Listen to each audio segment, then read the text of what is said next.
مجھے بیٹی کے سسرال سے فون آیا کہ آپ کی بیٹی نے خودکشی کر لی ہے۔ یہ سن کر میرے ہوش اڑ گئے تھے۔ بھاگتا ہوا بیٹی کے سسرال پہنچا تو دیکھا میری بیٹی کی لاش زمین پر پڑی تھی، جبکہ داماد اس کے قدموں میں گرا پڑا تھا۔ اس کے والدین رو رہے تھے کہ ہمارا بچہ صدمے سے بے ہوش ہے۔ میں بچی کی لاش گھر پر لانے لگا تو ساس بولی، بچی کا جنازہ اس کے شوہر کے گھر سے ہی اٹھے گا۔ یوں جب غسل اسے دینے لگے تو ظالم ساس کو اس وقت بھی رحم نہ آیا۔ بولی، اس کا تو جسم اکڑا ہوا ہے، تیز ابلتے ہوئے پانی سے اسے غسل دو۔ میں نے لاکھ منع کیا مگر اس عورت نے میری ایک نہ سنی۔ مگر اسی وقت ساس چلاتی ہوئی باہر آئی اور اندر سے اللہ اکبر کی آوازیں مجھے سنائی دینے لگی۔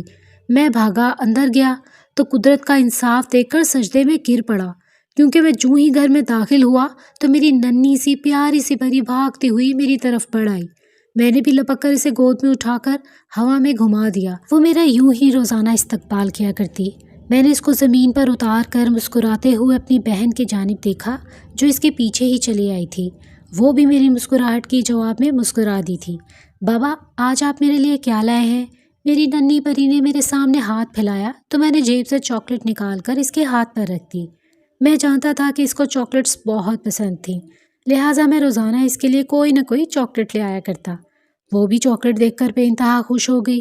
اس نے اچھل کر ہوا میں چھلانگ لگا کر اور تالیاں بجا کر اپنی خوشی کا اظہار کیا اور میری ہتھیلی پر سے چاکلیٹ اٹھا کر اندر بھاگ گئی۔ میں بھی اس کے پیچھے کمرے میں چلا آیا۔ کیسا رہا آج کا دن؟ میں نے اپنی بہن کے چہرے پر ایک نظر ڈالی تو وہ اداس ہو گئی۔ آج بھی زیادہ وقت رو کر گزارا ہے مریم نے، ماں کی کمی بہت محسوس کرتی ہے، بہل جائے گی۔ اور کچھ عرصے میں نے ٹھنڈی سانس بھرتے ہوئے کہا اور جوتے اتارنے لگا، میرا نام سلیم ہے، میں نے محبت کی شادی کی تھی۔ اماں ابا سے مخالفت مول لے کر سفینہ کو اپنایا۔ وہ یونیورسٹی میں میرے ساتھ پڑھتی تھی۔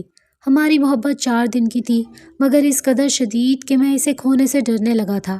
میں چاہتا تھا کہ وہ ہر حال میں میری ہو۔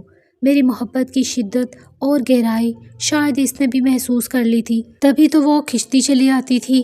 میں نے اس سے اقرار محبت کیا تو اس نے میرا پرپوزل قبول کر لیا، مگر اسے لگا تھا کہ شاید ہم اپنی تعلیم مکمل کرنے کے بعد اور میری نوکری لگنے کے بعد کہیں جا کر شادی کریں گے، مگر مجھ پر تو عشق کا بھوت سوار تھا۔ میں نے ایک دن میں بھی صبر نہ کیا اور اسی دن اسے کورٹ میں لے جا کر کھڑا کر دیا۔ اب آر یا پار تم بتاؤ، میں نے اپنے جوش کو دباتے ہوئے کہا تو وہ کچھ حیران ہوئی۔ شاید وہ اس اچانک فیصلے سے ڈر گئی تھی۔ ابھی اتنی جلدی کیا ہے شادی؟ آرام سے گھر والوں کو منا کر کریں گے۔ اس نے مجھے سمجھانے کی کوشش کی مگر میں سمجھانے سے کہیں آگے تھا۔ ابھی یا پھر کبھی نہیں۔ میں نے دھمکی دے کر گیند اس کے کورٹ میں ڈالی تو وہ انکار نہ کر سکی۔ ٹھیک ہے، کرتے ہیں، اس نے دونوں ہاتھ آپس میں رگڑتے ہوئے کہا۔ میں خوش تھا کہ اس نے مجھے مایوس نہیں کیا۔ نکاح کرتے ہی میں اسے گھر لے آیا اور اماں ابا کے سامنے لے جا کر کھڑا کر دیا۔ یہ آپ کی بہو ہے۔ اماں ابا نے حیرت سے اسے اور مجھے دیکھا۔ یہ کہاں کہہ رہے ہو؟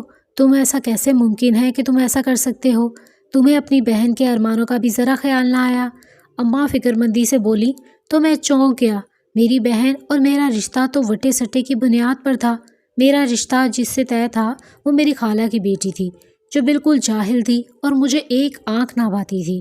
یونیورسٹی کے پہلے دن ہی میرا دل سفینہ پر آ گیا تھا، جبکہ آخری سال تک ہمارے درمیان اظہار اقرار سب کچھ ہو گیا۔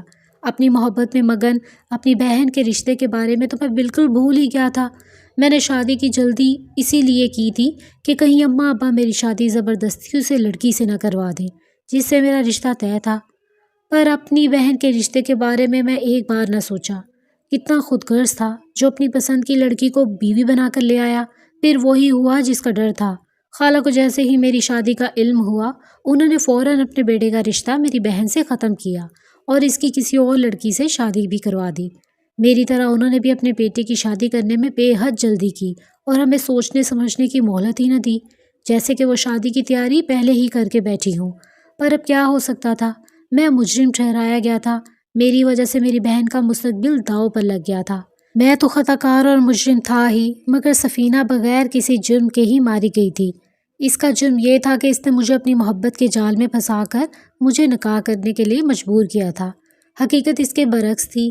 یہ میں جانتا تھا۔ محبت کی شروعات بھی میں نے ہی کی تھی، جبکہ نکاح کا سوچا بھی میں نے ہی چھوڑا تھا۔ مگر اماں ابا یہ حقیقت نہ تو جانتے تھے اور نہ سننے کو تیار تھے۔ سارے خاندان کو معلوم تھا کہ صبا کا رشتہ طے ہے۔ اس لڑکے سے رشتہ ٹوٹنے کے بعد بھی خاندان میں سے صبا کے لیے کوئی رشتہ نہ آیا۔ خاندان سے باہر لڑکی دینے کا ہمارے ہاں رواج نہ تھا، پھر بھی میں رواج کو بدلنے چلا تھا۔ جب میں اپنے لیے غیر خاندان سے لڑکی لے آیا تھا تو پھر میری بہن بھی غیر خاندان میں چلی جاتی تو اس میں کیا حرج تھا؟ یہی سوچ کر میں نے خاندان سے باہر اس کے لیے رشتہ تلاش کرنا شروع کر دیے۔ ہر اماں ابا تو ایک طرف وہ خود ہی شادی نہ کرنا چاہتی تھی۔ مجھے نہیں معلوم تھا کہ اس کی آنکھوں میں اس کی محبت کے دیپ جلتے تھے۔ میں نے وہ دیپ جلے ہوئے تو نہ دیکھے تھے مگر بجھے ہوئے واضح دیکھ سکتا تھا۔ میں نے نہ صرف اس کے ارمانوں کا بلکہ اس کی محبت کا بھی گلا گھونٹ دیا تھا۔ میں شرمندہ تھا اپنی بہن کے جذبات کو چلنے اور اس کی خوشیاں چھیننے کے جرم نے مجھے مجرم بنا دیا تھا۔ تبھی میں اپنے گھر میں اپنے ماں باپ کے ہاتھوں اپنی بیوی کی درگت بنتے دیکھتا، تب بھی کچھ نہ کہہ پاتا۔ گھر میں سفینہ کو سب سے پہلے قبول کرنے والی میری بہن ہی تھی۔ اس کے بڑے پن کا میں مزید قائل ہو گیا۔ یہ سودے نہ تو زبردستی کی بنیاد پر ہوتے ہیں اور نہ مرضی کے بغیر بن سکتے ہیں۔ تم نے جو کیا ٹھیک کیا، مجھے تم سے کوئی گلہ شکوہ نہیں۔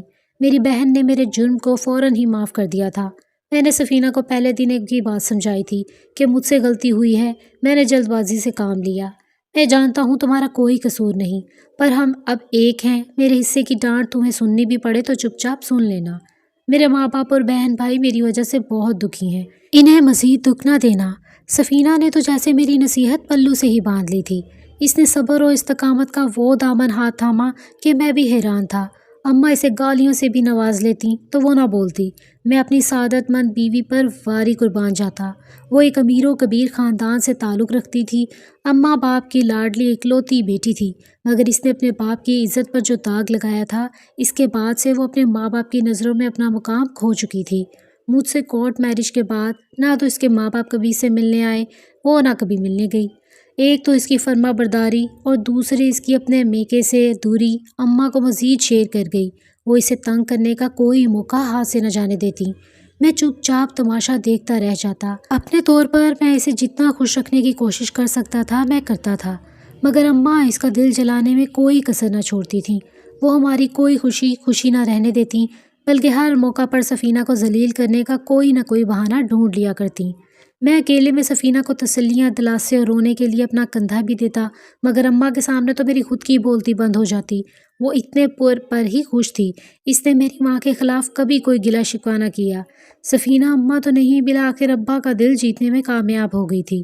اب ابا بے لفظوں میں اس کی وکالت کرنے لگے تھے۔ وہ اسی پر خوش تھی، اسے پوری امید تھی کہ ایک نہ ایک دن وہ اماں کا دل جیتنے میں بھی کامیاب ہو جائے گی۔ میری بہن سے اس کی اچھی دوستی ہو گئی تھی۔ وہ خود کو میری بہن کا مجرم مانتی اور اس کی دل جوئی میں لگی رہتی۔ اگر میری بہن کی شادی ہو جاتی اور وہ اپنے حصے کی خوشیاں پا لیتی تو شاید سفینہ اور میرا پچھتاوا جبکہ اماں کا دکھ بھی ختم ہو جاتا اور ہم زندگی زیادہ بہتر انداز سے گزار سکتے، مگر ایسا نہ ہوا تھا۔ اسے کوئی اچھا رشتہ نہ ملا اور نہ وہ شادی کے لیے راضی ہوئی۔ اللہ نے شادی کے 3 سال بعد ہمیں ایک بیٹی سے نوازا تھا، ہماری پیاری مریم چاند کا ٹکڑا تھی۔ اس نے حسن و خوبصورتی میں سفینہ کو بھی پیچھے چھوڑ دیا تھا۔ میں اس پر واری صدقے جاتا، زندگی مکمل تھی۔ وقت کے ساتھ سب ٹھیک ہوتا جا رہا تھا۔ اماں ابا بیمار رہنے لگے، سفینہ نے ان کی خدمت میں کبھی کوئی کمی نہ چھوڑی۔ مجھے سفینہ سے شادی کرنے پر فخر محسوس ہوتا۔ تاہم دوسری جانب سننے میں آیا تھا کہ میری خالہ کی بیٹی جس سے میرا رشتہ طے تھا، اس نے اپنے بوڑھے ساس سسر کو گھر سے نکال دیا تھا۔ بیماری کے دنوں میں اماں کا خیال رکھنے پر سفینہ نے اماں کا بھی دل جیت لیا۔ اماں کو اچھی طرح احساس ہو گیا تھا کہ سفینہ کی صورت میں ان کے گھر میں کون سا قیمتی نگینہ موجود تھا۔ اماں نے سفینہ سے کیے گئے ظلم کی ہاتھ جوڑ کر معافی مانگی تھی۔ شاید اماں کو اسی معافی کی مہلت دی گئی تھی، کیونکہ دونوں ساس بہوؤں کے تعلقات بہتر ہوتے ہی ایک دن اچانک دل کا دورہ پڑنے سے سفینہ اس دنیا سے ہم سب کو روتا بلکتا چھوڑ کر چلی گئی۔ مجھے اس کی موت کا یقین نہ ہوتا، میرے تو وہم و گمان میں بھی نہ تھا کہ وہ اچانک ہمیں یوں چھوڑ جائے گی۔ میری بیٹی مریم سارا دن اسے گھر میں ادھر سے ادھر تلاش کرتی پھرتی۔ وہ اس وقت 7 برس کی تھی۔ میں تو خود کو ہی نہ سنبھال پا رہا تھا، اپنی بیٹی کو کیسے سنبھالتا۔ اماں ابا اور میری بہن نے مل کر میری بیٹی کو سنبھالا اور مجھے حوصلہ دیا، مگر سفینہ کے جانے کے بعد تو جیسے مصیبتوں اور دکھوں نے ہماری دہلیز پر ڈیرے جما لیے تھے۔ سفینہ کی موت کے 2 برس بعد اماں اور اگلے ہی برس ابا بھی سفینہ کے پیچھے چلے گئے۔ شاید مجھے اس سے زیادہ انہیں سفینہ سے پیار ہو گیا تھا۔ مریم کی تعلیم و تربیت کا بیڑا میری بہن نے اٹھا لیا اور ہم دونوں کے جینے کی امید تھی۔ میری اس میں جان بستی تھی، جبکہ اس کی پھپھو بھی اسے ماں سے بڑھ کر چاہتی۔ اپنی ماں کی ممتا سے محروم مریم پھپھو کی گود میں چھپ جاتی۔ میرا دل کرتا کہ میں اس کو دنیا جہاں کی ہر خواہش پوری کروں، مگر وہ سفینہ کی بیٹی تھی، صبر و عزم کا بھرپور پیکر۔ اس نے کبھی مجھے بیجا فرمائشیں بتا کر تنگ نہ کیا۔ بڑے ہوتے ہی اس نے گھر کے کاموں میں اپنی پھپھو کو ہاتھ بٹانا شروع کر دیا۔ وہ بے حد خوبصورت تھی، جبکہ اس کی طبیعت میں شائستگی اور معصومیت تھی۔ چھوٹی عمر سے ہی اس کے کافی رشتے آنے لگے تھے۔ میں بھی جلد از جلد اسے رخصت کر کے اس کے گھر کا کرنا چاہتا تھا۔ ایک باپ کی طرح میری یہ خواہش تھی کہ وہ اپنے گھر میں خوش و خرم اور ہنستی بستی رہے۔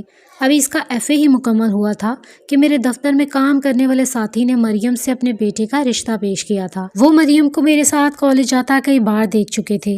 اب وہ اپنی بیوی کو مریم سے ملوانا چاہتے تھے۔ میں نے باخوشی نے گھر پر بلا لیا اور ان کا لڑکا پڑھا لکھا اور اچھی پوسٹ پر تھا، جبکہ عمر میں کچھ زیادہ نہ تھا۔ لڑکے کی ماں بہن کو بھی مریم پسند آئی تھی۔ میں لڑکے کے باپ کو اچھی طرح جانتا تھا۔ ہم برسوں سے ایک ہی دفتر میں کام کرتے تھے۔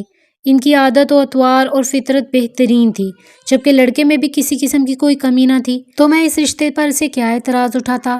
لہٰذا اپنی بہن کے مشورے سے اور مریم کی رائے سے میں نے یہ رشتہ قبول کر لیا۔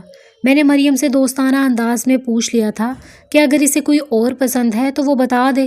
میں ان باپوں میں سے نہیں جو بیٹیوں کو ان کی پسند کا حق نہ دیں، مگر مریم نے یہ کہہ کے میرا دل شاد کر دیا تھا کہ انہیں بابا آپ فکر نہ کریں، آپ کی پسند ہی میری پسند ہے۔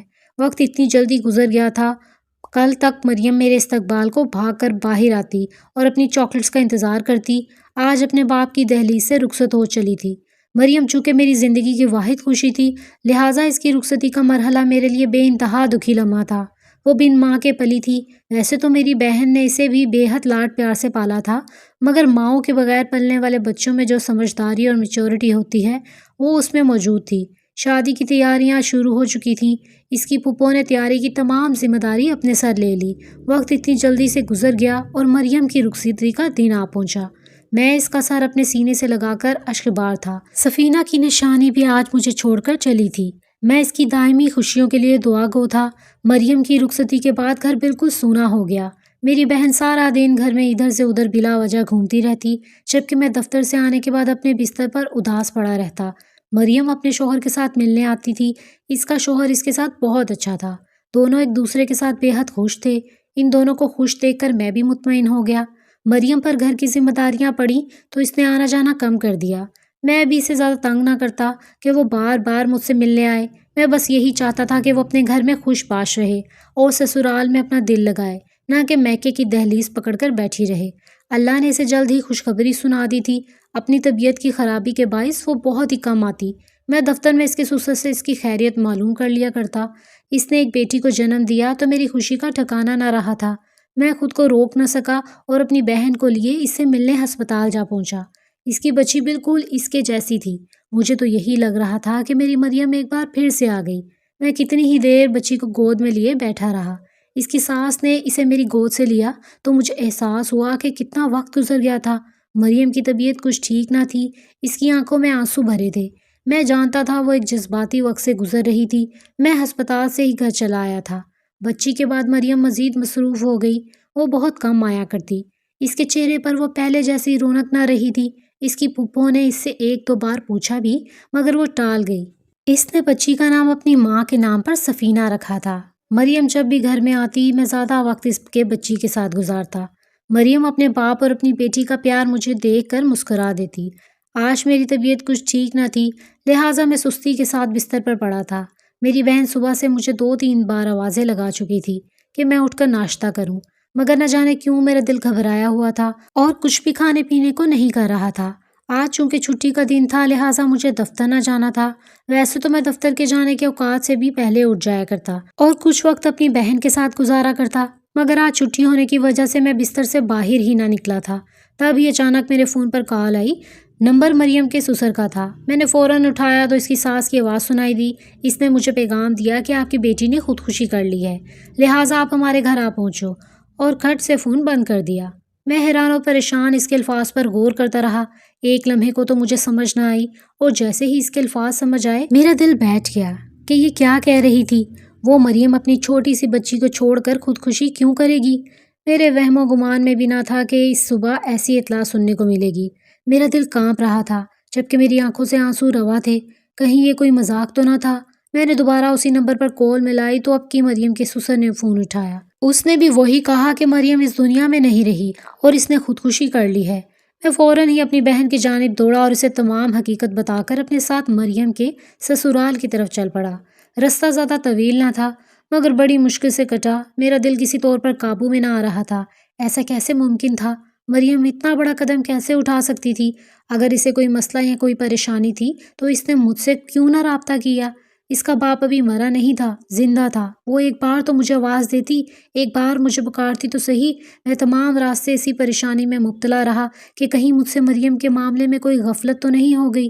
مجھے اس کے سسرال جا کر دیکھنا چاہیے تھا کہ اس کو وہاں کس چیز کی کمی تھی، یا کہیں وہاں پر وہ دکھی تو نہ تھی۔ اس نے آج تک مجھ سے کوئی بھی درد دکھ نہ بانٹا تھا۔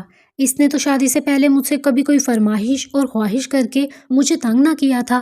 وہ ایک فرما بردار بچی تھی جو خود سے زیادہ میرا اور اپنی پھپھو کا خیال رکھا کرتی، مگر نہ جانے اس کے اوپر ایسی کیا قیامت گزری تھی کہ اسے خودکشی جیسا بڑا قدم اٹھانا پڑا۔ میں جو ہی مریم کے سسرال پہنچا تو میری بیٹی کی لاش زمین پر پڑی تھی جبکہ داماد اس کے قدموں میں گرا پڑا تھا۔ اس کے والدین رو رہے تھے کہ ہمارا بچہ صدمے سے بے ہوش ہے۔ میں بچی کی لاش گھر پر لانے لگا تو ساس بولی، بچی کا جنازہ اس کے شوہر کے گھر سے ہی اٹھے گا۔ مجھ میں تو کچھ کرنے کی ہمت نہ تھی، جیسے میرے جسم سے کسی نے جان نچوڑ لی ہو۔ میں ضبط کر کے آخری مراحل پر تھا۔ میرا دل کر رہا تھا کہ میں دھاڑے مار مار کر رو دوں۔ جب مریم چھوٹی تھی تو اس کی ماں اسے چھوڑ کر چل بسی تھی، جبکہ اب مریم اپنی معصوم بچی کو چھوڑ گئی تھی۔ جب میری بیٹی کو غسل دینے لگے تو ظالم ساس کو اس وقت بھی رحم نہ آیا۔ بولی، اس کا تو جسم مکڑا ہوا، تیز ابلتے پانی سے غسل دے دو۔ میں نے لاکھ منع کیا مگر اس عورت نے میری ایک نہ سنی۔ میں بے بس اور مجبور کھڑا دیکھتا رہا، کچھ نہ کر سکا۔ وہ میرے سامنے کھولتا ہوا پانی اندر لے گئی جہاں مریم کو غسل دیا جا رہا تھا، مگر اسی وقت سانس چلاتی ہوئی باہر آئی اور اندر سے اللہ اکبر کی آوازیں مجھے سنائی دینے لگیں۔ میں بھاگا اندر گیا تو قدرت کا انصاف دیکھ کر سجدے میں گر پڑا، کیونکہ ابلتے ہوئے پانی کا سارا دیچکا اس کی بیٹی پر جا گرا تھا، جبکہ مریم مجھ بیٹھی تھی۔ وہ حیران نظروں سے ارد گرد دیکھ رہی تھی۔ اس کی نند بے انتہا چیخوں اور چلا رہی تھی۔ اب مریم کی طرف کسی کا دھیان نہ تھا بلکہ سب اس کی نند کو بچانے میں لگے تھے۔ مریم کا سسر فوراً ہی گاڑی نکال کر اپنی بیٹی کو ہسپتال لے کر چلا گیا۔ مریم کا شوہر حیران نظروں سے مریم کو دیکھ رہا تھا، جبکہ میں اپنی بیٹی کو زندہ دیکھ کر کتنی ہی دیر سجدے سے اٹھ نہ سکا۔ میں اپنی بہن کے ہمراہ اسی وقت مریم کا ہاتھ پکڑ کر اپنی نواسی کو اٹھا کر وہاں سے چلا آیا۔ یہ سب کیا تھا مریم؟ میں نے گھر لا کر اسے پانی پلایا اور اس سے پوچھا تو وہ پھوٹ پھوٹ کر رو دی۔ میری ساس ایک لالچی عورت ہے۔ آپ نے شادی پر اس قدر جہیز دیا اور ضرورت کا ہر سامان دیا تھا، مگر ان کا دل نہ بھرا، ان کا لالچ ختم ہونے میں نہ آتا۔ شادی کے کچھ عرصے بعد ہی انہوں نے مجھے مجبور کرنا شروع کیا کہ میں اپنے باپ سے مزید پیسہ لے کر آؤں۔ ان کا یہ بھی کہنا تھا کہ تمہارے باپ کو اپنا گھر تمہارے نام کر دینا چاہیے کیونکہ تم اس کے اور اس کے مکان کی اکلوتی وارث ہو۔ میں آپ کو کیسے آ کر کہہ دیتی کہ آپ یہ مکان میرے نام کر دیں، جبکہ آپ اور پھپھو یہاں رہ رہے تھے۔ میں نے ان کو انکار کر دیا کہ میں ان کی کسی بھی بلیک میلنگ کا شکار نہ ہوں گی اور اپنے باپ سے جا کر نہ تو پیسہ مانگوں گی اور نہ ہی قسم کی کوئی جائیداد مانگوں گی۔ اس لیے انہوں نے مجھے تنگ کرنا شروع کر دیا۔ ان کے جاننے والوں میں کسی لڑکی کو طلاق ہوئی تھی جو بہت ہی امیر و کبیر خاندان سے تعلق رکھتی تھی۔ ان کا ارادہ تھا کہ وہ اپنے بیٹے کی شادی اس لڑکی سے کریں گی تاکہ ان کے ہاتھ میں زمین اور جائیداد بھی آ سکے۔ میں نے ان کو خوش رکھنے کی بہت کوشش کی اور ہر پل ان کی خدمت میں لگی رہتی، مگر انہوں نے مجھے ستانے کا کوئی موقع ہاتھ سے نہ جانے دیا۔ میرے شوہر کے سامنے تو مجھ سے اچھا سلوک کرتی مگر اس کے جاتے ہی اپنی اصلیت پر اتر آتی۔ میں نے اپنے شوہر کو بھی بتانے کی کوشش کی مگر اس سے میری بات پر اعتبار نہ کیا، کیونکہ وہ دیکھ رہا تھا کہ اس کی ماں کا رویہ میرے ساتھ بہت اچھا تھا، لیکن وہ صرف اس کے سامنے ہی ہوا کرتا۔ میں اسے یقین نہ دلا پائی تھی اور ویسے بھی میں نے زیادہ زور نہ دیا اور اپنی ساس کو اس کے حال پر چھوڑ دیا، مگر مجھے نہیں معلوم تھا کہ وہ ایک دن اس حد تک چلی جائیں گی کہ میرے قتل کے در پر ہو جائیں گی تاکہ وہ اپنے بیٹے کی شادی اس امیر لڑکی سے کر سکیں جو طلاق لے کر اپنے گھر بیٹھی تھی۔ انہوں نے میرے شوہر پر زور دیا کہ وہ مجھے طلاق دے، مگر میرے شوہر نے صاف انکار کر دیا تو میری ساس نے مجھے کچھ ایسی دوا پلائی جس کی وجہ سے میرا جسم بالکل سن ہو گیا اور میں ہوش و حواس سے بیگانہ ہو گئی۔ مجھے خود بھی یہی لگا تھا کہ جیسے میں مر گئی ہوں۔ انہوں نے ساتھ ہی میرے شوہر کو بھی ایسی دوا پلائی تھی کہ وہ بھی اپنے حواس کھو گیا تھا، مگر وہ اس کی حالت میرے سے کافی بہتر تھی۔ میرے کانوں میں آوازیں تو آ رہی تھیں مگر میں بولنے اور سننے سے قاصر تھی، اور اس کے بعد میں بالکل ہی میٹھی اور گہری نیند سو گئی۔ اس نے شاید اب آپ سب کو یہی اطلاع دی تھی کہ میں مر گئی تھی، اور میرے کفن دفن کا انتظام شروع کر دیا، کیونکہ مجھے دفنانے کے بعد بآسانی میرے شوہر کی دوسری شادی ہو سکتی ہے۔ میرے شوہر کو بھی یہی بتایا گیا تھا کہ مریم اب اس دنیا میں نہیں رہی، اور اس کو ایسی دوا دی گئی کہ وہ مجھے ڈاکٹر کے پاس بھی نہ لے کر جا سکے، کیونکہ اگر وہ مجھے اسپتال لے جاتا تو شاید ڈاکٹرز کو معلوم ہو جاتا کہ میں زندہ تھی۔ وہ تو خود نیم بے ہوش حالت میں پڑا تھا۔ سب کو یہی لگا کہ میں مر گئی۔ جب مجھے نہلانے لگے تو مجھ پر ڈالنے سے پہلے ہی نند پر گرم پانی گرا تو وہ چیخ اٹھی، اور اس کی چیخوں کی آواز سے میں ہوش میں آ گئی اور میری حالت بہتر ہو گئی۔ میری ساس نے مجھے زندہ ہی دفن کرنے کا ڈرامہ رچایا تھا، یا شاید اسے بھی یہی لگا ہو کہ میں واقعی میں مر چکی ہوں۔ میں نے آپ کو اسی لیے تمام باتیں نہیں بتائی تھی کہ میں آپ کو پریشان نہیں کرنا چاہتی تھی۔ آپ نے پہلے ہی پوری زندگی بہت دکھ اٹھائے۔ اماں کی موت کا غم ہم سب کے لیے کتنا بھاری تھا یہ میں اچھی طرح جانتی تھی۔ میں نے ہر پل آپ کی آنکھوں میں تکلیف اور دکھ دیکھا، لہٰذا میں آپ کو اپنی وجہ سے مزید تکلیف میں مبتلا نہیں کرنا چاہتی تھی۔ اپنی بیٹی کی بات سن کے میرا دل تڑپ اٹھا۔ بھلا میری بیٹی کی تکلیف سے زیادہ میرے لیے کیا سکھ کی بات تھی؟ تم مجھے ایک بار بتاتی تو صحیح مریم، میں تمہیں کبھی بھی ظلم برداشت نہ کرنے دیتا۔ ایک گھر تو کیا، میرے بس میں جو کچھ ہوتا میں تمہارے نام نہ لکھ دیتا۔